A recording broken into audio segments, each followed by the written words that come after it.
Alright, so here's what's been going on.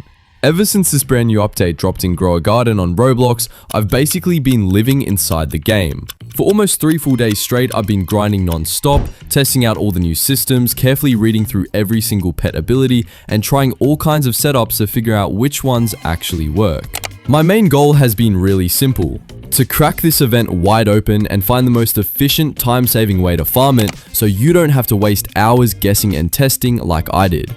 And after a lot of trial and error, I think I finally figured out the answer. Before we dive into everything, make sure you hit that red subscribe button and join the first 5,000 OGs of this channel while we're still growing. Trust me, we're gonna hit that milestone really soon, and I'd love to have you along for the ride. With that out of the way, let's jump straight into the video.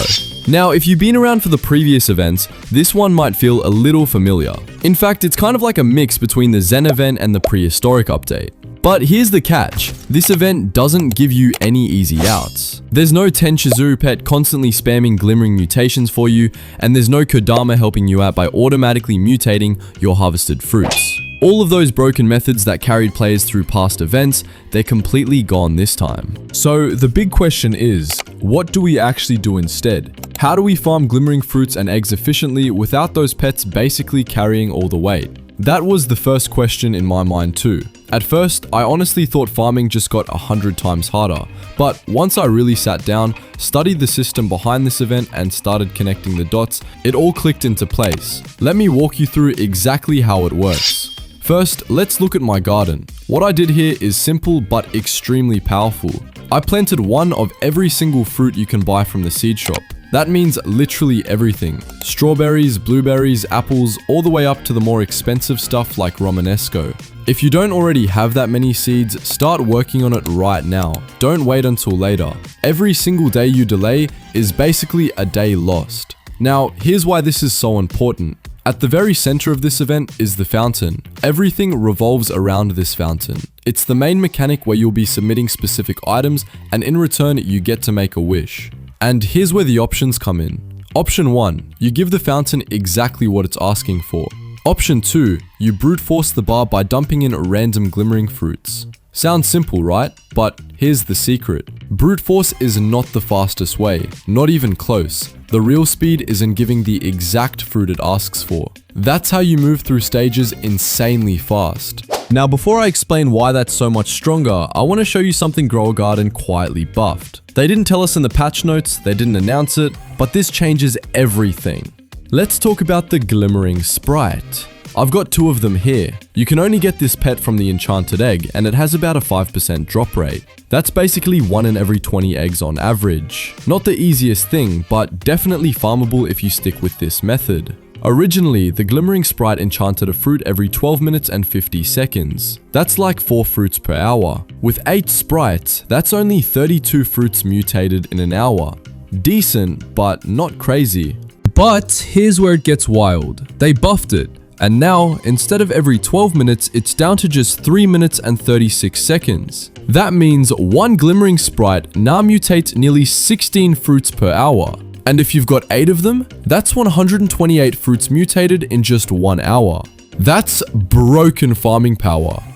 Now let's talk about the Glimmering shard. The shard works differently. It tries to spread glimmering to nearby fruits, but it's not guaranteed. Since shards only trigger every 20 minutes and can fail, I don't recommend relying on them too much. They're extra help, not the main tool. That's why the smartest move is always this: meet the exact fountain requirements. Don't brute force, don't rely on shards. Exact fruits, that's how you break this event. Let me give you an example.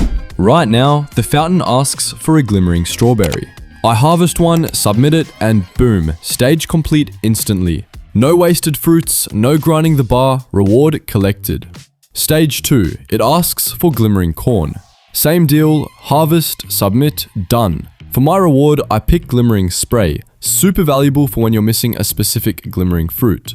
Stage 3, now it wants 2 fruits, say coconut and apple. Yeah, sometimes coconuts are annoying to harvest, but once you grab them and the apple, submit them both and you're through.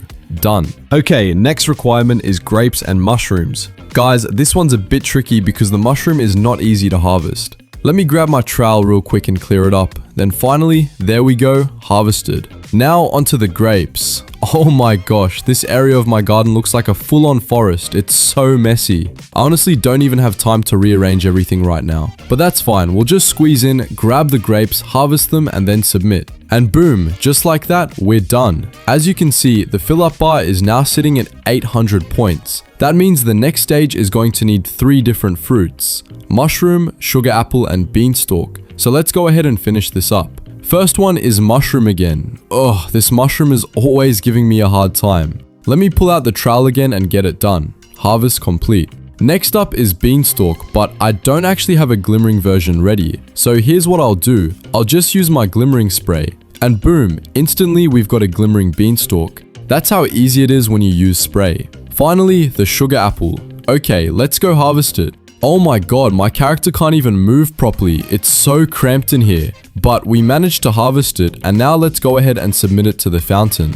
And just like that, the entire cycle is complete. Each time, the bar fills instantly. And once you finish stage 5, your fairy points skyrocket. I went from 14,000 to almost 30,000 just like that. And here's the craziest part. You can reset the whole fountain immediately with 7,500 fairy points or 59 Robux if you prefer. That means infinite loops. This is where farming goes insane.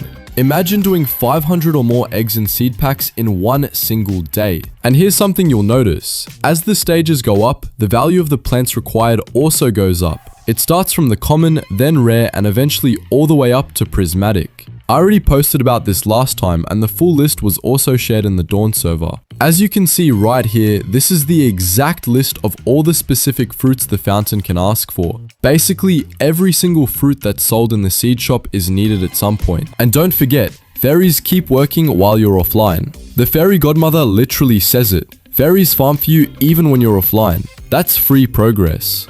Now let's talk upgrades. This is where the event breaks wide open. At first, fairies last only 10 minutes with one fairy, but with upgrades, I pushed it to 12 minutes, then 13, and I boosted from 1 fairy to 5. 5 fairies farming longer every hour. And if you keep investing, you could have 10, 15 fairies with events lasting almost 20 minutes. That's 1/3 of every single hour running on autopilot. Just remember, always save at least 7,000 fairy points for upgrades. Day 1, focus on upgrades before anything else. Max out the duration and the fairy count and you'll snowball your progress. Now, for the advanced players. This is where things get spicy. You know the T-Rex pet, right? If you run multiple T-Rexes after fairies have spread Glimmering, they go wild. One T-Rex eats a Glimmering fruit and spreads it to 3 or 4 more. With enough T-Rexes, Glimmering spreads across your garden like wildfire. Now combine that with the peacock. Every 15 seconds she reduces cooldowns. Imagine a lineup of 1 peacock plus 7 T-Rexes. That combo is absolutely explosive. If you prefer something steady, you can always run 8 Glimmering sprites for consistency. But honestly, for late game efficiency, T-Rex plus peacock is unmatched. So let's wrap this up. Plant 1 of every seed shop fruit. Meet the exact fountain requirements. Loop the fountain with resets. Invest hard in upgrades. And for advanced farming, experiment with T-Rex and peacock synergy. No Kodama, no Tanchizuru. And you know what? You don't need them. With this method, you can farm enchanted eggs faster than ever before. Hopefully this video was useful to you. If it was, hit that subscribe button and become part of the first 5,000 OGs on the channel. And as always, thank you so much for watching.